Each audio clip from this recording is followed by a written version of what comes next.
John David McCarthy adalah sosiolog Amerika yang lahir pada tahun 1940.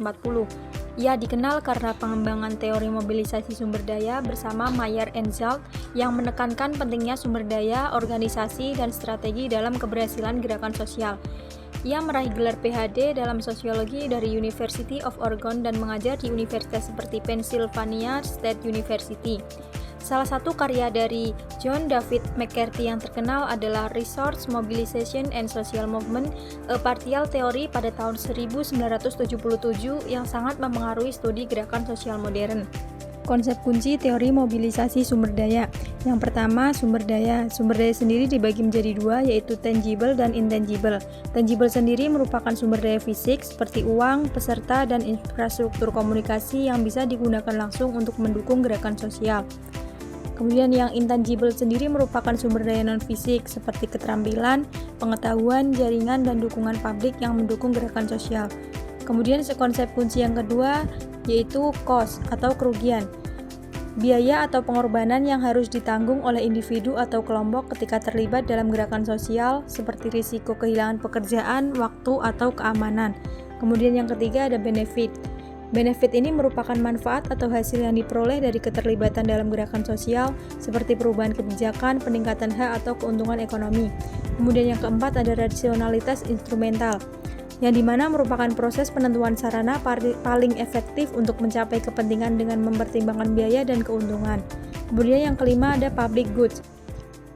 Public goods ini merupakan sarana dan prasarana yang disediakan untuk kepentingan umum dan bisa dinikmati oleh semua orang, seperti udara bersih, keamanan, atau kebebasan politik. Kemudian yang keenam ada private goods. Private goods ini merupakan sarana dan prasarana yang dimiliki dan digunakan secara eksklusif oleh individu atau kelompok tertentu, seperti properti pribadi ataupun barang konsumsi. Kemudian yang ketujuh ada free ride, yang dimana merupakan orang-orang yang menikmati manfaat dari barang publik meskipun mereka tidak ikut berkontribusi atau berpartisipasi dalam perjuangan untuk memperoleh barang tersebut. Kemudian yang kedelapan ada social sanction. Social sanction ini merupakan tekanan atau hukuman sosial yang dikenakan pada individu yang tidak terlibat dalam gerakan sosial untuk memperjuangkan barang publik seperti dikucilkan atau dicemooh. Kemudian yang kesembilan ada selective incentive, merupakan keuntungan khusus baik material yang berupa uang atau hadiah maupun non-material yang berupa pengakuan atau status yang diberikan kepada individu yang terlibat dalam gerakan sosial untuk mendorong partisipasi mereka. Kemudian yang terakhir ada critical mass, kelompok individu yang memiliki kepentingan tinggi, sumber daya yang memadai, dan berani menghadapi tantangan. Mereka mampu berkomunikasi dan menemukan satu sama lain sehingga dapat memobilisasi lebih banyak dukungan dan memperkuat gerakan sosial. Asumsi-asumsi teori mobilisasi sumber daya. Yang pertama, peserta gerakan sosial adalah aktor rasional yang bergabung melalui pengambilan keputusan yang rasional, bukan karena perubahan menjadi emosional. Asumsi ini menyatakan bahwa individu yang terlibat dalam gerakan sosial bertindak berdasarkan pertimbangan logis, bukan sekedar reaksi emosional. Mereka mengevaluasi situasi dan memutuskan untuk bergabung dengan gerakan sosial setelah menimbang berbagai faktor, seperti tujuan gerakan, biaya, dan manfaat yang mungkin diperoleh. Kemudian yang kedua, ketegangan struktural seperti kemarahan atau frustasi tidak cukup mendorong keterlibatan dalam gerakan sosial tanpa adanya sumber daya yang mendukung.